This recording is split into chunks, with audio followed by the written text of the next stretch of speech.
하나님은 끝없이 우리의 삶을 바뀌기를 원하십니다. 지금도 여전히 우리를 바꾸시고 회복시키시고 있어요. 그래서 이 시대를 깨우고 움직이게 하는 증인으로 살게 하시는 것이 하나님의 계획인 줄 믿습니다. 그런데 혹시 여러분 가운데 자신이 지금 부족하다고 여기거나 또는 늦었다고 생각하거나 이미 실패했다고 해갔다고 여기는 분이 계십니까? 그러나 오늘 분명하게 말씀드리지만 아니라는 것이죠. 우리가 스스로의 생각으로 마음으로 자신이 나이가 많아가지고 나는 이미 늦었어, 나는 이제 힘이 없어, 나는 뭐 아무것도 할 수 없어 라고 우리가 생각할 수 있겠지만은 하나님의 입장에서 볼 때는 조금도 우리는 부족함이 없어요. 조금도 우리는 실패하거나 늦은 사람이 없어요. 왜냐하면 성경에 증거하고 있잖아요. 하나님은 모세가 80이 되었을 때에 광야에서 다시 부르셨어요. 80이 되었을 때 광야에서 다시 부르셔가지고 어떻게 했어요? 하나님의 쓰임받는 사람으로, 하나님의 사람으로서 정말 두각을 나타내는 그런 모습으로 살게 하신 것을 알 수 있잖아요. 그리고 바울을 갖다가 여러분 핍박자의 자리에서 그 사람을 복음에 증거하는 자리로 증인의 삶을 살 수 있도록 그를 바꾸셨다는 것을 성경에서 말씀하고 있잖아요. 그러므로 오늘 새롭게 시작하는 5월의 첫 주 이 성찬주의를 통해서 여러분 모두가 다 심령도 새롭게 되고 삶도 새롭게 되기를 주의 이름으로 축원합니다. 우리가 영적인 힘을 잃었거나 식어버린 이유가 무엇일까 한번 생각해 봤어요. 물론 여러 가지가 이유가 있겠죠.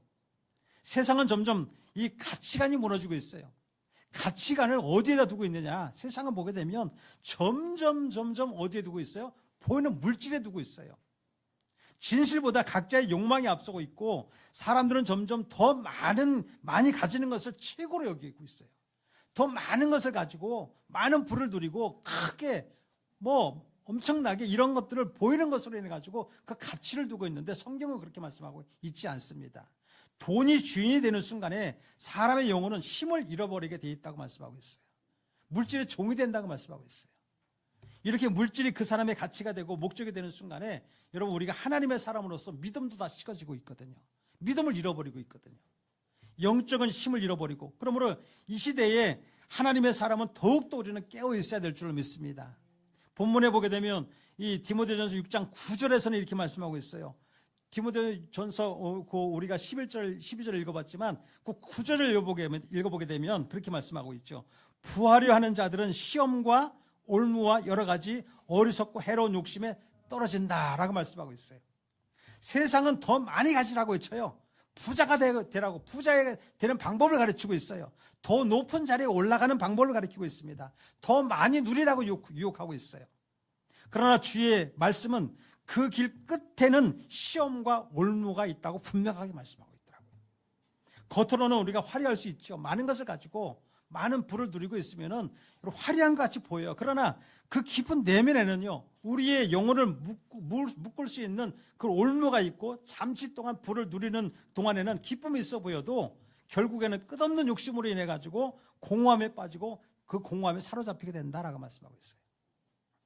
여러분, 우리는 돈 자체를 미워하는 사람이 아니에요. 돈은 우리에게 필요한 도구라는 것이죠. 정말로 필요합니다. 그러나 돈을 사랑하는 마음은 다르다고 말씀하고 있어요. 돈을 사랑하는 것이 오늘 본문에 보면 1만 가지의 악의 근원, 악을 만들어내는 근원이 된다, 우상이 된다라고 말씀하고 있어요. 결국 믿음이 온전히 서지 못하고 믿음에서 떠난다라고 말씀하는 거예요. 돈을 사랑하게 되면은. 돈이 우상이 되고 돈을 사랑하게 되면 돈이 그 사람의 모든 결정을 좌우하는 거예요.